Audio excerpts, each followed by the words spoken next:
స్వర్ణగిరి శ్రీ వెంకటేశ్వర స్వామి ఆలయంలో అద్భుతమైనటువంటి నిర్మాణాలు, ప్రతి అడుగు దైవ సంకల్పము, దైవ సంభూతం కలిగే విధంగా ఆ భగవంతుని నిండు ఆశీర్వచనం మరి భక్తులకు ఉండే విధంగా ప్రతి అడుగులో నిండుతనము, భక్తి పారవర్శ్యము, అదిగా చరిత్రలో మనం చూడలేనటువంటి అన్నీ కూడా జలనారాయణుడు కానీ లేకపోతే మిగతా భగవత్ సంకల్పానికి సంబంధించినటువంటి అన్ని అంశాలతోటి ఆ వేద పండితుల సలహా సూచనలతోటి ఇక్కడ నిర్మాణం జరిగింది.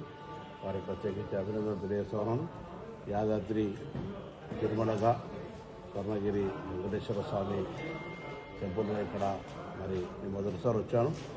చాలా అద్భుతంగా చూసి సంతోషంగా ఉండి భగవంతుని ఆశీర్వచనాన్ని కోరుతాను. సర్వేజన సుఖినభవ, అందరూ సుఖ సంతోషాలతో ఉండాలని కోరుకుంటూ ఆ భగవంతుని ఆశీర్వచనం, నూతన సంవత్సర శుభాకాంక్షలతో అందరూ బాగుండాలని కోరుకుంటాను.